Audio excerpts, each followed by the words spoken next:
I knew something was wrong when I walked into the server room and smelled lavender essential oil instead of the usual mix of burning electronics and desperation. That was my first clue.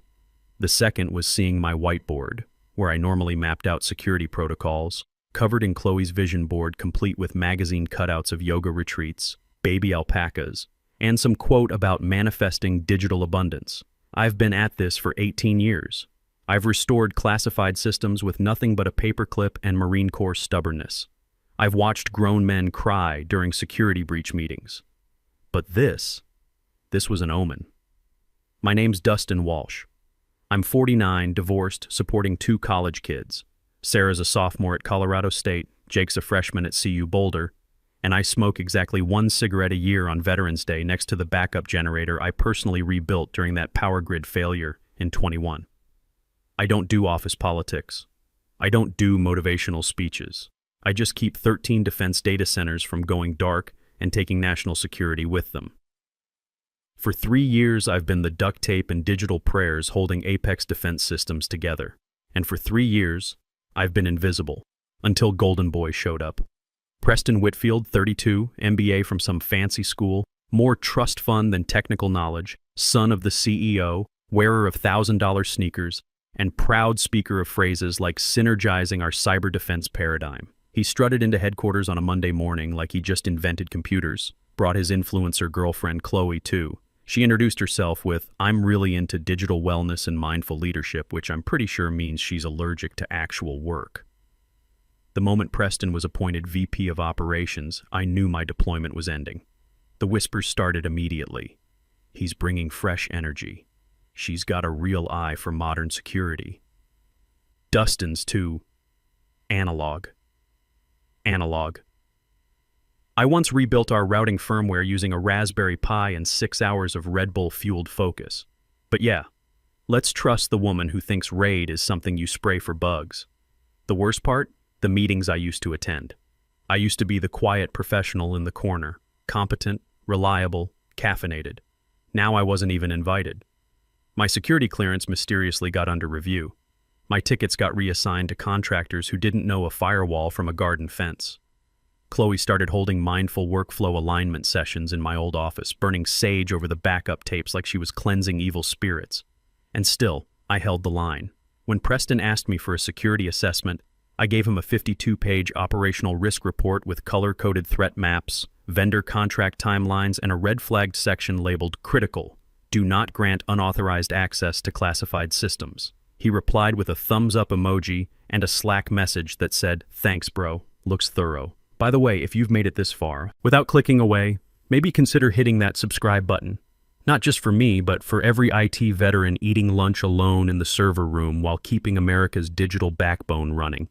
It keeps the coffee flowing and these stories coming. Anyway, I knew the end was coming, so I got ready. First, I documented everything.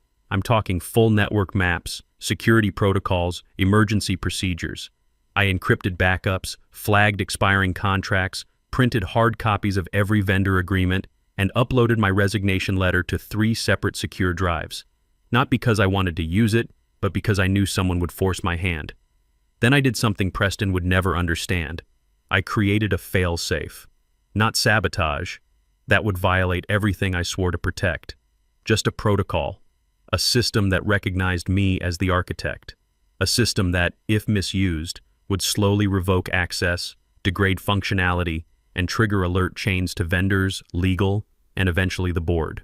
Not out of malice, out of survival. Because Apex Defense didn't just employ me, it ran on me. And the moment they forgot that, well, you don't pull the load-bearing beam and expect the building to stay up. The failsafe was buried deep in a security framework I'd written during a 72-hour lockdown when hostile actors were probing our defenses. It was designed as a dead man's switch. If the system detected unauthorized changes without proper authentication protocols, it would begin a systematic lockdown. Not to destroy anything, but to protect classified data from incompetent handling. I'd included a specific clause in my original contract during the 2019 foreign intrusion incident. Wesley Whitfield, the founder, had given me emergency authorization to rebuild everything from scratch. In that chaos, he'd signed off on a security provision 2.8% equity transfer per data center successfully secured and maintained over 36-month continuous cycle, activated upon wrongful termination without cause. Buried in legal jargon, witnessed by the General Counsel, filed with corporate records. 13 data centers times 2.8% equals 36.4% controlling interest. I'd earned it, protected it, maintained it for years. All legal, all documented, all waiting. By Friday, the whiteboard had a new addition: Chloe's server room makeover, thinking crystals and mood lighting. I stared at that note so long I almost developed a migraine.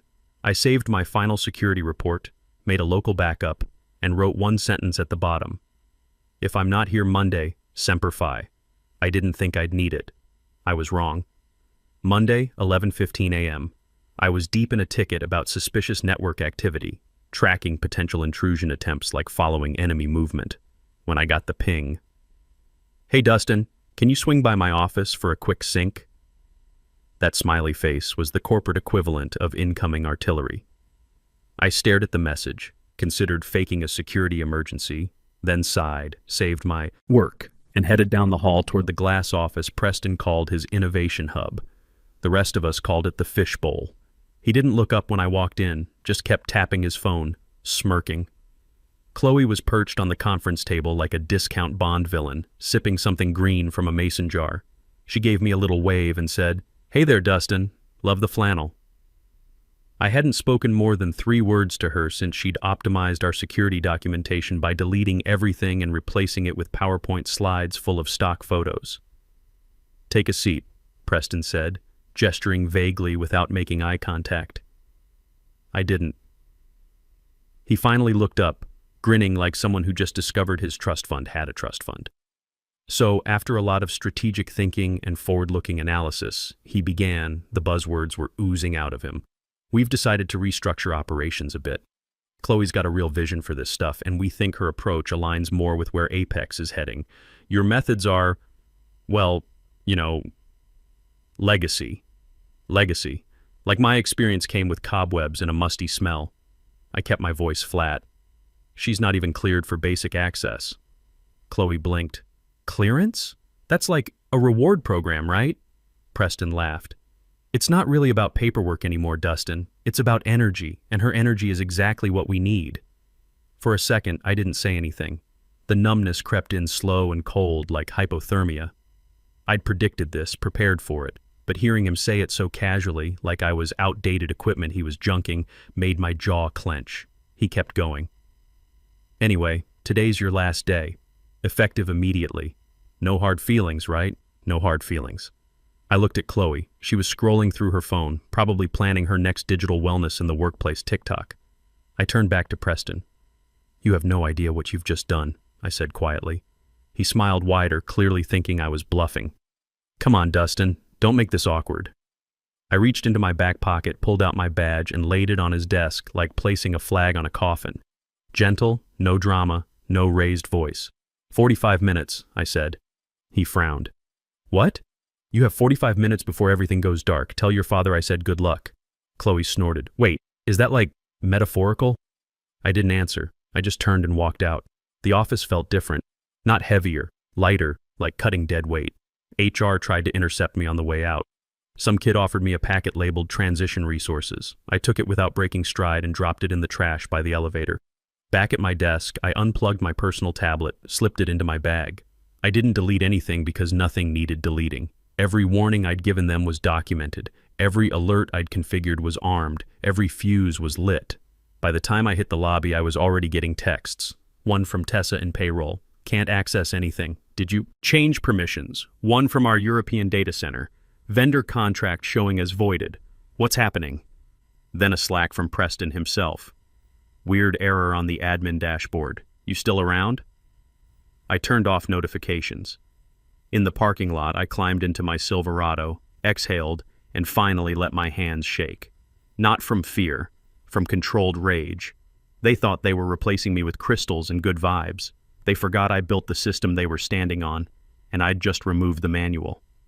Shane, the security guard, barely glanced up as I walked out. We'd shared enough late-night vending machine battles and microwave territory wars that words weren't necessary. He just nodded, one veteran to another. "Stay safe, brother," he said quietly. Always do, I replied. No alarms, no badge confiscation ceremony, no awkward goodbye potluck. Just me walking out, calm and quiet, like I hadn't just activated the first domino. I pushed through the front doors into bright Colorado sunshine. Behind me, through the tinted glass, I caught a glimpse of Chloe hunched over the admin console, dragging interface elements around like Pinterest widgets. Her coffee cup said CEO of Good Vibes. She was toggling settings she didn't understand, rewriting security permissions like updating her Instagram bio.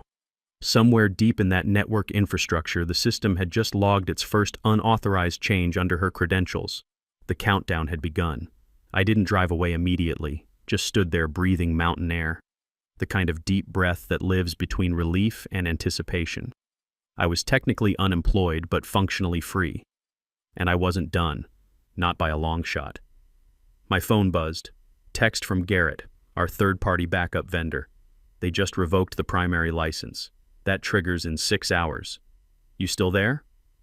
The license Garrett mentioned was a critical fail-safe key designed to cascade through multiple security checkpoints. It was buried in a framework I'd written during a 72-hour lockdown when the CEO was overseas and hostile actors were probing our defenses. I'd warned them in January, March, and June. Revoke that license without proper staging protocols, and the system would start eating itself from the inside out. I replied with a single emoji, checkmark, then muted the thread. In my truck was an old tablet loaded with cached admin logs, offline, disconnected, but still watching. I powered it on and flicked through recent alerts. 2 minor errors already. Dallas node, Newark node. Nothing catastrophic yet, just tremors. But the cascade was coming.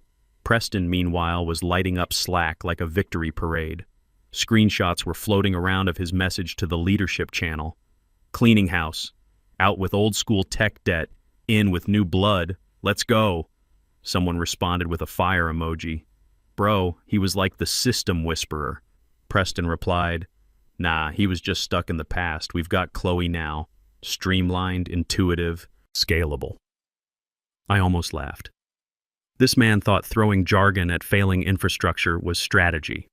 He thought a woman who filmed TikTok dances in server rooms could manage defense-grade cybersecurity. But this wasn't about them anymore. This was about me. My code, my protocols, my logic. They were in the DNA of Apex Defense. I'd written security modules under fluorescent lights at 3 a.m. I'd patched vulnerabilities while Chloe was probably deep in a kombucha coma. I didn't just maintain that system. I became it. And when you rip out the heart without checking for backup circulation, you don't get a clean reboot. You get smoke and silence. By the time I got home to my small apartment, chosen for proximity to base and budget friendliness for child support, another alert had appeared on the tablet. Missing endpoint tokens. Chloe probably deleted them thinking they were clutter. Preston probably high-fived her afterward. Let them celebrate. I heated up leftover chili, poured a beer, and opened a private console. One folder sat there untouched. Failsafe Dwalsh init log status, armed. Latency mode, passive. They hadn't disabled it, they didn't know it existed. The first crack showed up in Portland at 2:23 a.m. their time. Tier 3 redundancy node hiccuped just long enough to trigger a false positive outage report. Chloe, in her wisdom, had silenced those alerts earlier because they were disrupting her creative flow. Her exact words, according to a screenshot that mysteriously appeared in my Signal inbox. Do we need these red flashing things? They're really harshing my zen. By sunrise, 6 dashboards were showing scrambled data. One ticketing system froze on a request for printer paper. Engineers started communicating via email like it was 2003. Slack became chaos. Chloe was posting GIFs of meditation bowls. Preston was drafting an email titled Transparency in Transition, Welcome to the New Era. And I was elbows deep in a plate of diner pancakes watching the slow-motion collapse on my jailbroken tablet. The waitress poured burnt coffee and said, You look like someone who just won the lottery. Close, I muttered. I just resigned from one. The logs kept ticking. Memory spikes, access errors, timeout failures. This wasn't sabotage. That's what everyone gets wrong. I didn't hack anything, didn't touch code after walking out. All I'd done was stop. I revoked my own access. Let the licenses I personally managed expire. Allowed the protections I'd babied for years to run their natural course, unchecked, unwatched. like leaving a nuclear reactor without an operator. At 10:47 a.m., Chloe attempted to log into Terminal 5, the central interface for vendor coordination and license management. The system denied her with a blinking warning. Access restricted. Privileges revoked. Dwalsh Security 0x44F. She took a selfie in front of it. Caption: OMG, what does this mean? Hashtag Glitch Queen, New Era, hashtag Apex Defense. By noon, it had flagged it as network latency, which was rich considering the real problem was institutional brain death. Preston ignored the report entirely, too busy rehearsing a live stream where he'd showcase the dynamic new ops team and introduce Chloe as their synergy catalyst. Then it happened. The countdown timer appeared. I wasn't expecting that part. Not yet. I'd embedded the protocol years ago as a passive safety measure, activated only when specific failure conditions stacked in sequence: credential mismatch, pathway failure, unauthorized access attempts, expired vendor synchronization. 12:18 p.m. The tablet pinged softly. New log entry. Failsafe protocol D. Walsh initiated. Time remaining 11:57:04. No alarms, no sirens, just red text blinking like a heartbeat. The countdown had begun. This didn't mean explosions. It meant total system lockdown. Apex's infrastructure would begin isolating compromised modules, revoking external access points, and most critically, locking doors to anyone without my original encryption signature. Apex Defense was about to learn what it meant to be cut off from itself. I sat there, fork frozen mid-bite, syrup dripping. Even I hadn't expected the tripwire to activate this fast. The waitress refilled my cup. "You okay, hun?" I looked at the screen, at the blinking numbers, at logs updating like a cardiac monitor sliding toward flatline. "Yeah," I said slowly, "just watching bad decisions come home to roost." By 8:52 the next morning, Apex Defense Systems was in full crisis mode. Not the organized kind with clear leadership and decisive action, more like chickens with their heads cut off if the chickens were wearing designer hoodies and demanding quarterly growth projections while bleeding all over the boardroom. I had logs open on 3 devices now: the tablet, my laptop, and an old Android phone from my paranoid contractor days. Every terminal was screaming variations of the same thing: systems compromised, documentation missing, access denied, failovers failing to fail over. In London, a DevOps contractor sent a frantic email about critical handoff procedures for European defense contracts. His message, riddled with typos, said, "Need urgent credential tree for UK node authentication. All backup tokens invalid." Preston says check shared drive, nothing there. Help. There was nothing to help with. I'd removed the last trace of that credential tree 6 months ago after seeing Preston grant Chloe administrative access like it was a VIP pass to Coachella.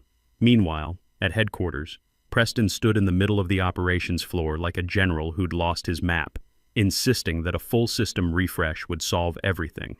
"Just reset the admin stack," he told someone over Zoom. "We'll resync from Chloe's profile. She's got the new workflow paradigm." Chloe, bless her caffeinated heart, posted a TikTok mid-crisis, spinning in the darkened server room while emergency lighting flickered behind her. Caption: "When your data vibes are off but your outfit still slaps at New Era, Apex Defense #glitchy but cute." Someone commented, "Why are all your systems down though?" Hard eyes emoji. The post had 23,000 views and climbing. Internally, 12 dashboards were flatlined. Payroll couldn't access routing numbers. Marketing was still running ads for Preston's livestream reveal scheduled that afternoon. That's when my phone buzzed. Blocked number, but I knew who it was. I let it ring. Ring. Die. He tried again. Third time I answered. Didn't speak, just breathed. Preston's voice came through, clipped but trying for casual. "Hey Dustin, quick thing. We're seeing some weird back-end stuff and I was thinking, haha, maybe you could pop in real quick, just for clarity, totally chill consultation." I hung up. The truth is, I hadn't wanted chaos. Despite everything, the disrespect, the dismissal, the way they tossed me aside like obsolete hardware, I never wanted Apex to burn. I'd built that system piece by piece, protected it like my own children, like Sarah and Jake's future depended on it. Which it did. But now it was a ghost ship, and they were steering blindfolded. So I did something unplanned. I opened a private browser tab, no cookies, no VPN, no trace, and sent one anonymous email. Subject: time-sensitive, systems access and legal exposure. To Apex Defense Systems Board of Directors. Internal list. Body: per Internal Security Liability Clause. Section 7.4. Any compromise of infrastructure resulting from personnel changes not approved by original architect constitutes breach of contract and voids all indemnity protections. This clause was added following the 2019 foreign intrusion incident. All architecture in question was constructed, maintained, and secured solely under my clearance. Please refer to Internal Audit Chain ADX DWBU 09422 for compliance verification. ETA to critical system lockout, less than 4 hours. You may still have time. You may not. I signed it. DW closed browser. Deleted device profile. Sat breathing, not triumphant, not vindicated, just tired of screaming into the void, filing reports no one read, patching holes no one saw, carrying weight no one understood. Thinking about Sarah's tuition bill due next month, Jake's meal plan payment, my own retirement that was supposed to be secure. Now the silence was theirs to bear. The first board email hit like a slap across the conference table. It was forwarded to me anonymously at 6:24 p.m. from a legal address that hadn't been used since the company merger. Subject: urgent liability review. DW clause active. Buried in legalese was the sentence I'd written years ago when the CEO was still sane and the company ran on competence instead of influence metrics. No indemnity shall apply where system failure arises from unapproved personnel changes affecting core infrastructure control. Translation: you break it, you bought it. Fire the architect without contingency planning. You own every failure, every dollar of damage, every contract violation, every lawsuit from angry defense contractors. And Preston had signed my dismissal order himself, with that smiley face emoji next to my name. I didn't have to guess what happened next. The logs painted a perfect timeline. 6:27 p.m. Preston called General Counsel. Call flagged as escalated within 4 minutes. 6:31 p.m. GC emailing board, citing breach risks, vendor liability exposure, and gross executive negligence. Law firm Speak for Your Son screwed up catastrophically. 6:43 p.m. Preston tried damage control. Dustin must have deleted stuff out of spite, he reportedly said. Classic disgruntled employee sabotage. Cute theory, except the CTO was on that call too. Under pressure, he cracked like cheap encryption. He built everything, he admitted. There was no deletion. He didn't sabotage anything. He just stopped. None of us have full admin access. I don't even know where the original authentication keys are stored. Dustin ran everything manually, every license, every override, every contract renewal. Dustin was the documentation. Pause. Then, and Chloe thought the system reset button was for design mode. She said it looked like Canva. The CTO's voice reportedly dropped to a whisper. That was the master security console. Silence. By 7:15 p.m., client services was forwarding angry emails from defense contractors who couldn't access their project dashboards. East Coast data centers were showing error cascades. Denver was stuck in an authentication loop. Colorado Springs, our main hub, was locked out entirely. Chloe, in an act of divine stupidity, tried to live stream an apology from the control room. Halfway through, she accidentally triggered a power management sequence that temporarily shut down server group C. Her phone died mid-recording. The video ended with her saying, "Wait, do I smell something burning?" I poured a second beer and turned off my Wi-Fi. 8:17 p.m. Text from an unknown number. Not Preston, not HR, not legal, just, "He's back tomorrow. This is going to be bad." It was from Caleb, the founder's assistant. Nervous guy, always squeaking around in dress shoes, used to sneak energy drinks into board meetings. Caleb didn't text warnings unless the sky was cracking open. I stared at the message. The founder, Wesley Whitfield, the man who hired me, who once handed me a classified laptop in crisis and said if this doesn't boot by morning, we lose a $45 million contract. I'd fixed it in 2 hours. He gave me a bonus and a handwritten thank you note I still kept in my dresser drawer. Now he was flying back to a company with 13 red blinking nodes and no one left at the helm. Somewhere in the smoking wreckage was his son and a girl with glitter eyeliner still blaming the pink button. They weren't feeling the full impact yet, but they would. The The system hadn't crashed. It was waiting, because I'd taught it to wait just long enough for the people who caused the damage to stand center stage and own it. Wesley Whitfield touched down at Denver International just after 3 a.m., dragging 38 hours of jet lag, a briefcase full of classified contracts, and enough espresso to power a small generator. He skipped the usual executive escort, told his driver to kill the music, and stormed through headquarters like a man walking into his own funeral. Upstairs, he bypassed the welcome committee Preston had arranged, some awkward lineup of middle managers in ill-fitting blazers, and locked himself in his corner office with his personal laptop, the one nobody else dared touch, the one he used to access the shadow dashboard showing real-time diagnostics of Apex's entire digital backbone. The laptop connected and froze. 13 red dots blinked at him from 13 quadrants, each one marking a data center. Normally green, they pulsed like emergency beacons. He clicked New York. Failover backup expired. Access rights invalid. Clicked Denver. Core control system inaccessible. Contact system architect. Clicked Colorado Springs. License expired. Security audit pending. He double-clicked the master override interface. The nuclear option meant to restore all systems in case of national emergency. It opened with a flicker, then displayed a single message in white text on black background. System designed by D. Walsh. Revocable upon misuse. Wesley didn't scream, didn't throw the laptop, just closed it with enough force to make the intern down the hall jump. Then came the words that froze the entire floor. Where is he? The email came at 3:17 a.m. No subject, no signature, just, you're needed. 9 a.m. boardroom. I didn't reply. Didn't need to. I knew what those red dots meant, knew what the logs were screaming, knew that the moment the founder saw his empire flickering like a dying light bulb, he'd reach for the only person who understood the wiring. I showed up at 8:58 a.m. No suit, no power tie, just boots, jeans, and a flannel shirt that still had yesterday's chili stain. Hair finger-combed, face set like granite. I walked past the receptionist who stared like she was seeing a ghost, past Shane at security who gave me a slow, respectful nod. Elevator up, top floor. Same floor I'd been escorted from days before, badge stripped like a criminal. Now nobody stopped me. The boardroom was full when I entered. Long table, nervous faces, coffee clutched like lifelines. Wesley stood at the head, arms crossed, jaw clenched tight enough to crack teeth. And there was Preston, sitting 3 seats down, pale and jittery, dressed like a man who thought his hoodie and charm could still save him. Chloe wasn't there. Rumor was she'd locked herself in a supply closet after accidentally triggering the building's fire suppression system. Preston opened his mouth. Dustin, look, I think we should... Wesley cut him off without looking.